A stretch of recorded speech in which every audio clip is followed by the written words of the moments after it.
Slovenija je neminovno na razpotju, to lahko opazujemo tudi iz nekako ekonomskih con in grozdov, ki jih ustanavlja.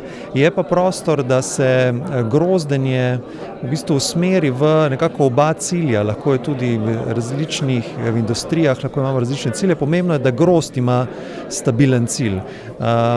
Če gledamo nekako strategijo ali pa cilje vlade, sigurno zasledujemo, lahko najdemo tu noter cilje, kot je povečanje zaposlenosti, kreiranje novih delovnih mest, privabljanje tujega kapitala, kar so nekako značilnosti držav v razvoju. Imamo pa seveda v Sloveniji tudi industrije, ki so pa že bližje in lahko zasledujejo cilje tudi, ki jih imajo grozdi iz držav, iz razvitih držav, ki so pa neminovno povečanje dobičkonosnosti in maksimiranje investicij na kratek rok. Ampak v prvi fazi bi rekel, da smo še bližje ciljem držav v razvoju. Kupec je tisti, ki v bistvu diktira vse, kar pač moramo narediti, po kakšnih pogojih, s kakšno kakovostjo, v kakšni količini, in zato je samo treba poslušati, kaj kupec zahteva. Se pravi, po eni strani je ta čisti komercialni del, ta drugi del je pa razvojni del, kjer moramo mi v bistvu se dogovoriti, na kak način bomo pa mi to zadevo, ki jo kupec od nas zahteva, tudi naredili.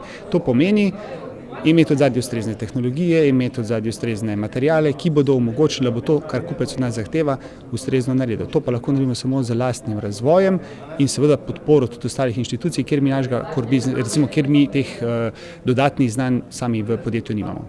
Najprej je pomembna logistika v smislu, da se pripnemo na velike letalonosilke na zahodu. Naša naloga je, da uspešno z logistiko pridemo njim, bi rekel, nasprot in da prevzamemo čim več v bistvu kot dobavitelji v bistvu poslov in da s temi elementi, ki jih vgrajujemo, da v bistvu v njih vgradimo dodano vrednost. Naslednja točka, dizajn, je pa zelo pomemben in kontrapeza tej prvi, se pravi, vi se spet ne smete na te letalonosilke preveč pripeti, ker se vam zgodi, da v trenutku njihove slabosti vas porinejo v morje in ste v bistvu, tako rekoč, vas odrežejo. Jaz mislim, da moramo zgraditi svoje blagovne znamke, svoj brand in na ta način, tudi če v bistvu letalonosilka v bistvu obstane, vi odvrčite kot avion z nje in v bistvu najdete ali novo letalonosilko ali pa vzpostavite svoj brand.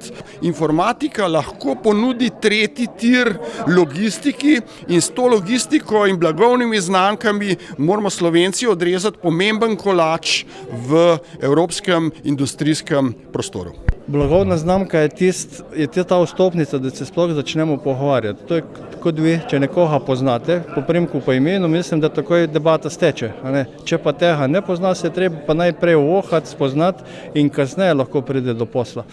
Kje so danes slovenske blagovne znamke v svetu?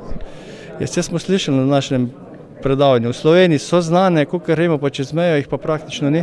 Zavedamo se pomena sodelovanja med gospodarsko in akademsko sfero. Povezujemo se predvsem z naravoslovnimi fakultetami in inštituti, glede na panogo, v kateri delujemo.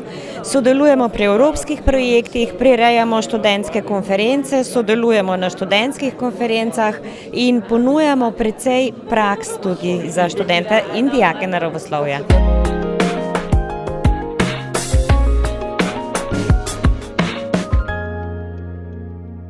Najprej moramo jasno vedeti, okvir igre in to je industrijska politika.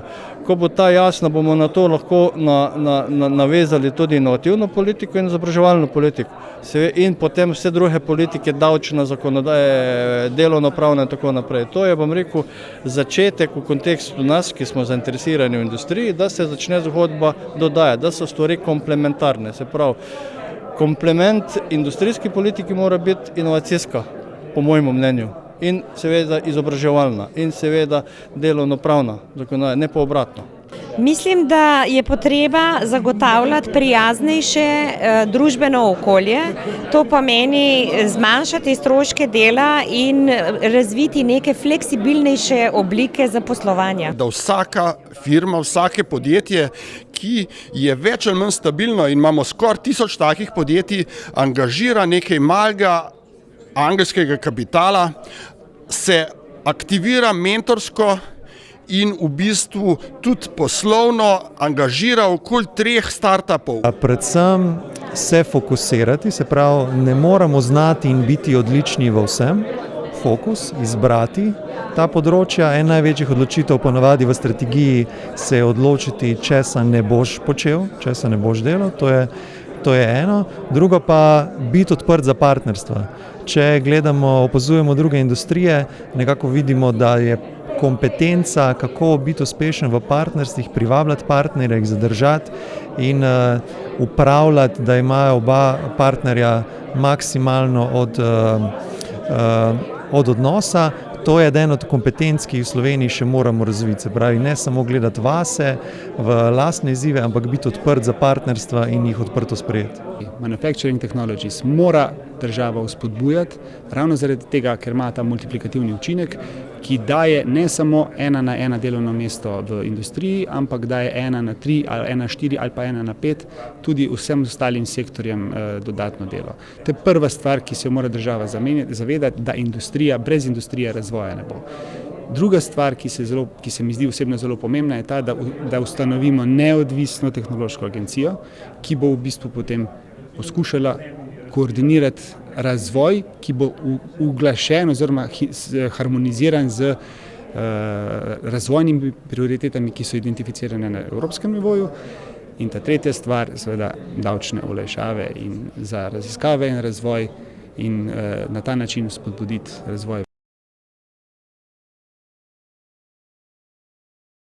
No, 2 ključne zaključka bi lahko potegnili za današnjega posveta. Prvi je, da bomo morali zelo zavihati rokave, da bomo držali razvojni stik z najbolj moderno industrijo, in drugo, da imamo tudi doma zelo dobre modele, ki jih lahko prekopiramo oziroma presnamemo ali drugače vpletemo v novo industrijsko politiko, in to je tudi naš namen.